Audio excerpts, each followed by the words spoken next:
This is Jarrod Horak. Welcome to my latest video in my Kentucky Derby points race video series for 2022. This is the 8th video in the series, and this video will cover the Los Alamitos Futurity from Los Alamitos Race Course on Saturday, December 11th, 2021.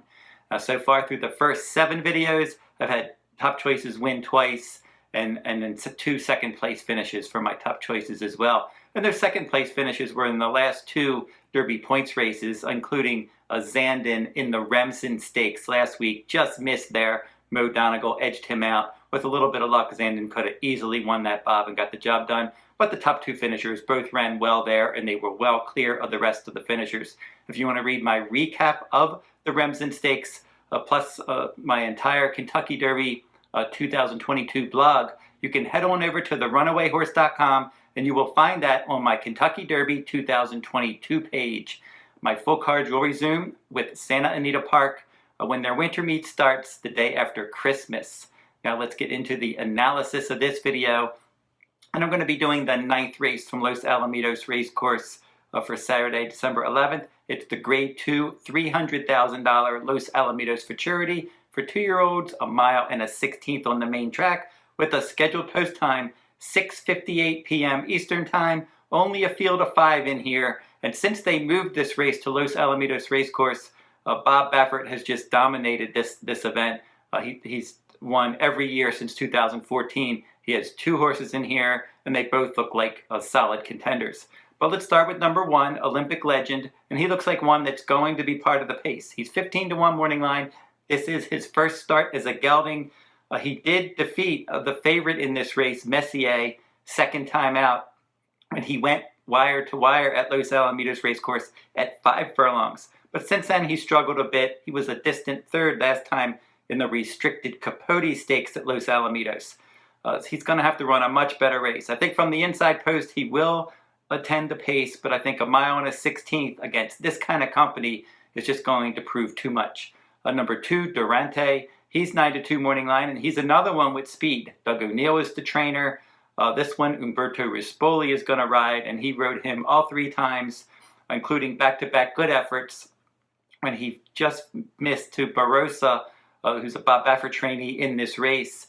That was on October 15th at Santa Anita Park at 1 mile, and those 2 were well clear of the rest. Then Durante came back, and he broke his maiden last time out as the heavy favorite at Del Mar at 1 mile. So he's going to be up on the pace, but he's going to have to run faster. He did earn his best speed figure when Barossa defeated him, and then last time his speed figure dropped at 1 mile when he went wire to wire, just lasting. I think this pace scenario in here, if the inside horse goes, and maybe 1 or 2 others go, he could be in a little bit of trouble.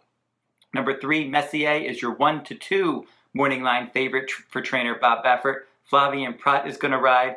Love the pedigree on this one. Empire Maker the sire. Empire Maker was my Derby horse, and Empire Maker finished 2nd when he ran in the Kentucky Derby, and then I picked him back in the Belmont Stakes, and he was able to turn the tables on Funnyside that day and deny the Triple Crown and get the job done. So I've always been a fan of Empire Maker. His offspring, they usually have a lot of stamina, and this one looks like, just based on that pedigree and the way he's been running, that he should continue to improve with added ground and experience.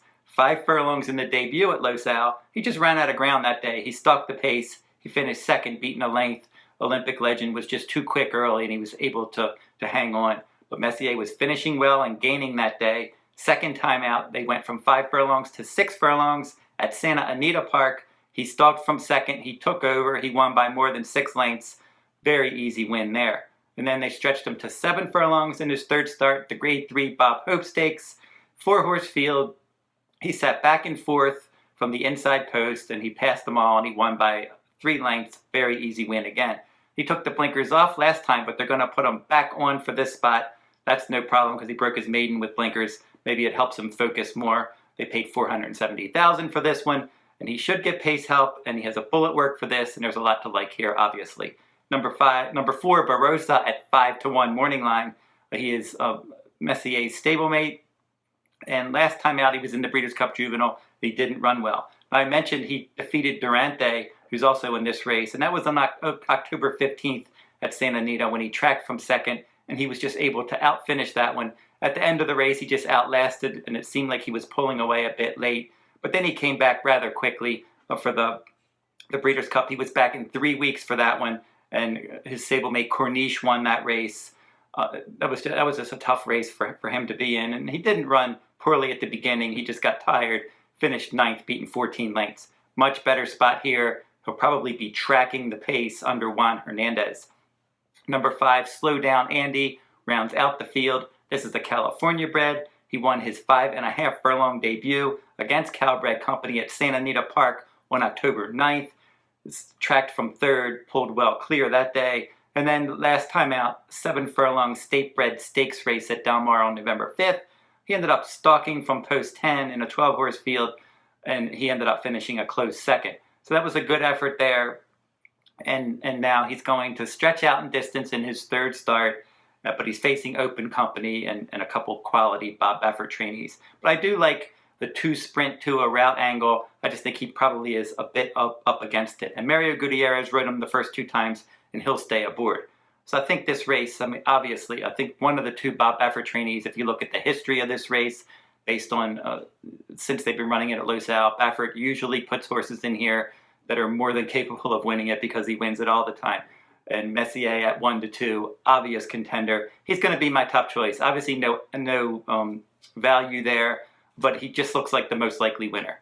The way that the race shapes up, he should get pace help. He's got enough tactical speed to keep the leaders in his sights. And Messier, the chalky Messier, is going to be my top choice in the Los Alamitos Futurity. And if I was going to play this race at all, I would single Messier and pick 4s, etc. If you're going to go in that direction. Barossa is my cold exacta. So if I was going to play an exacta, I would just pay Messier over his stablemate number 4 Barossa. So that would be a 3-4 exacta. Otherwise, I would single Messier in other wagers. But no value there. Probably not a great betting race. But from a Derby standpoint, we would like to see Messier run a quality race. So don't forget to like, subscribe, and comment if you like this content. And that will wrap up this week's video. I'll be back next week. It'll be another Derby points race, the Remington Springboard Mile.